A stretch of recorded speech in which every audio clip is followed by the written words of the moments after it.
Les danses santales exercent sur moi une fascination.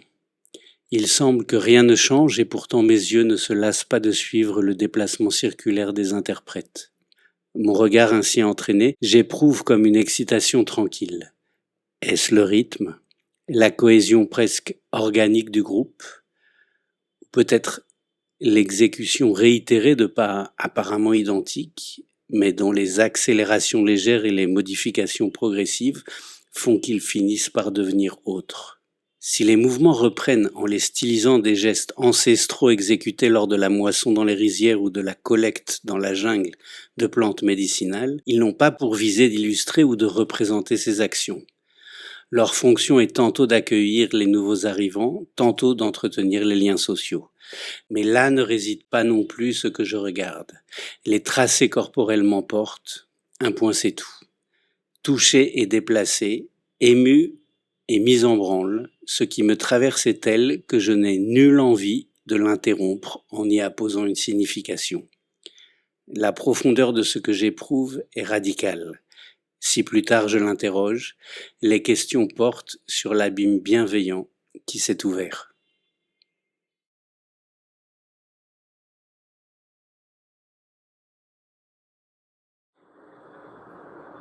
Il est des figurines animalières en argile crue que les santales disposent sous le couvert des arbres en bordure de village selon une procédure ritualisée qui dure une demi-journée et précède les semailles.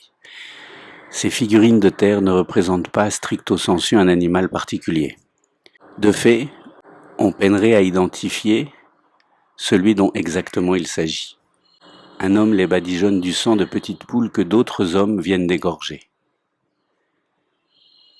C'est la série Bonga. En santali, Aseri signifie semaille et Bonga, cérémonie religieuse. En 3 autres occasions, de petits poulets sont ainsi égorgés et leur sang déposé sur les figurines de terre. Pour le mag, moi, sim, parler, Bonga, qui est suivi de discussion, le baha, fleur, Bonga, au cours duquel on offre des fleurs tout juste écloses, et le ma, moré, après les moissons, où l'on dispose au sol des grains de riz de la nouvelle récolte. Bien que ni les femmes ni les étrangers n'aient en principe le droit d'assister à la série Bonga, Shuklai était avec moi. Nous nous sommes déchaussés.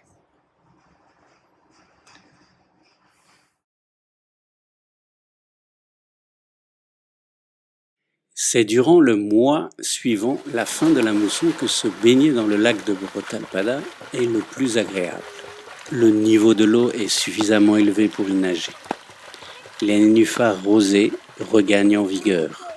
Le paysage qui les enchâsse piaffe d'un vert légèrement foncé qui contraste à merveille avec le rouge au cré des chemins.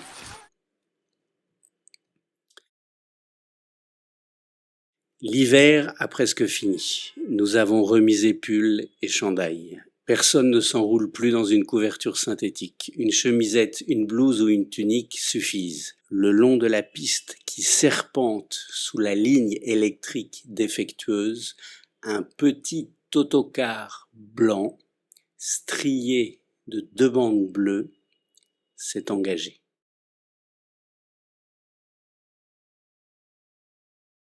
Nous sélectionnons et singularisons des éléments divers. Nous mesurons intuitivement les différences entre tel d'entre eux et tel autre. Nous cherchons à entreapercevoir si leur mise en rapport entraînera ce mouvement intérieur que j'appelle troisième saveur. Pour Dubai Mbrom, cette troisième saveur a surgi de la rencontre entre un filet d'eau et l'écorce d'un arbre. Il s'est réjoui de voir l'un glisser sur l'autre. Malgré la relative difficulté qu'il a à se déplacer, l'une de ses jambes étant abîmée, ce paysan santal demeure depuis 2008 un spectateur fidèle et enthousiaste, assidu, voire invétéré. En 2019, il a assisté de loin à plusieurs répétitions de notre nouveau spectacle. Au début du printemps, la guerre était finie. Et maintenant, il le découvre dans son intégralité. Il me confie que sa préférence va à la séquence où de l'eau s'écoule le long du tronc d'un moa partiellement éclairé.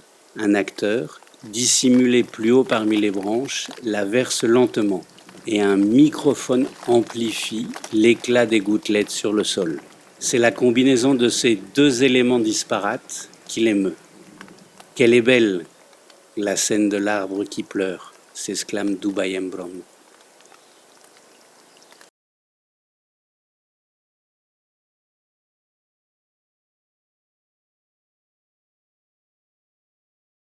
À cette heure, les nénuphars sont éclos. Ils se refermeront une fois le soleil au zénith. Je les regarde depuis le sentier en surplomb de l'eau. Ils piquettent le lac de leurs pétales rose foncé nimbés de blanc cassé. Je devine leurs tiges, au bout desquelles les racines assoiffées plongent jusque dans la vase. Je ne me lasse pas des champs, des rochers, des feuillages, de la luminosité du ciel, de la terre qui rougeoie, gorgés de vie, exubérants, au bord de déborder les uns sur les autres, sans jamais cependant s'y risquer. Exultant mais aussi réconcilié, je goûte les parfums de ce bouillonnement serein. C'est dans cette disposition que j'aborde les répétitions matinales, comme si la fonction de l'échauffement était, dans mon cas, assurée par cette traversée du dehors. J'y gagne en efficacité dès lors que mon rôle consiste à être attentif à ce qui présentement s'offre à la vue.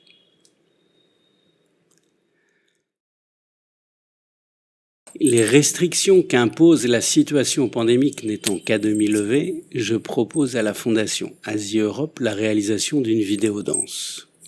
Si la subvention octroyée est suffisante pour financer les répétitions et le tournage en bord de mer, à quelques 120 km au sud de Calcutta, puis les 2 mois de montage, c'est que nous ne sommes que 3 à opérer. Joba danse, Shukla produit, et moi, je chorégraphe, réalise. La dynamique, le tempo et la façon de recueillir les images ne changent pas. Répétition pour construire le déroulé chorégraphique, travail de détail sur les mouvements, puis tournage quand Shukla décrète qu'il en est temps. Avec plus encore, parce qu'à l'ouvrage nous ne sommes que 3, la conscience que ce qui surgit au tournage entraînera au montage un déroulé différent.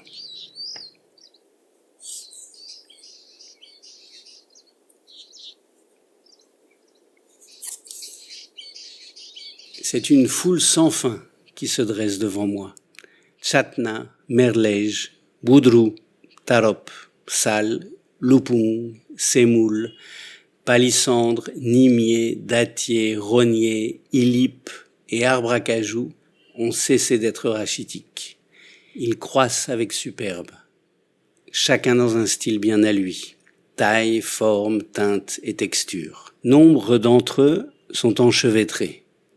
Beaucoup ne sont ni jaloux ni égoïstes et laissent se développer à leurs pieds, outre des enfants nés d'eux, les graines des autres qui déposaient là, s'y sentaient bien et ont perduré. L'inverse des quadrilles d'eucalyptus que des réglementations gouvernementales ont longtemps imposé de planter dans la région. Sous leur couvert acide, toute velléité arbusive est éradiquée.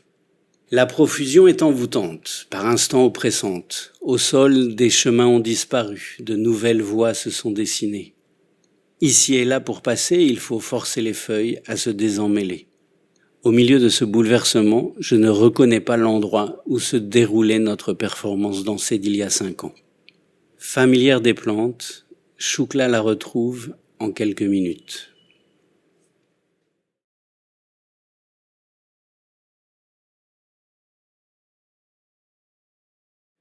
Ou bien il n'y a pas de couloir et toutes les pièces de la maison se commandent. Ou bien tout ressemble à un corridor, une galerie hiératique dont la largeur varie, qui s'y éclaire une lampe à huile, une autre au kérosène ensuite, et qui, mystérieusement après un coup de bifurque avant de dévier encore, sans qu'aucun embranchement n'ait de forme aiguë.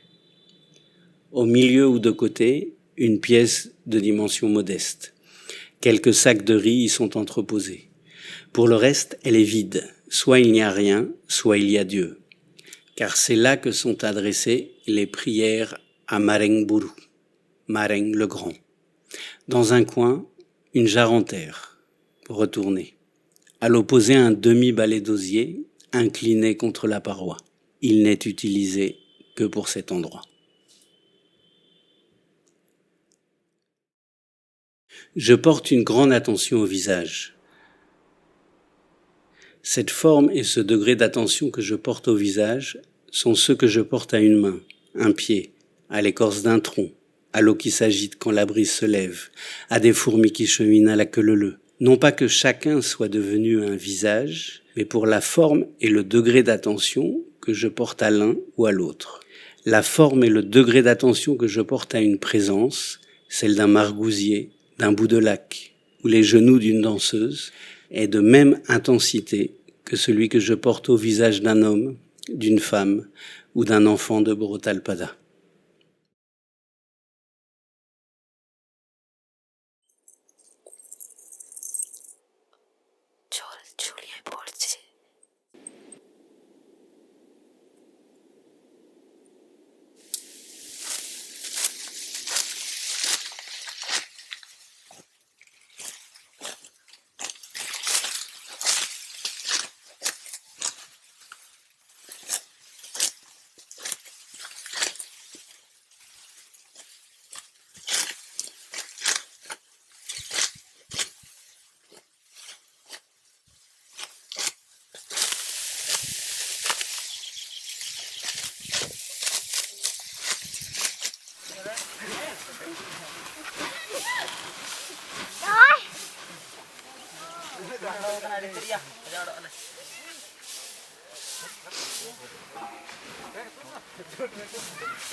Orang-orang nak jalan ke petang ni.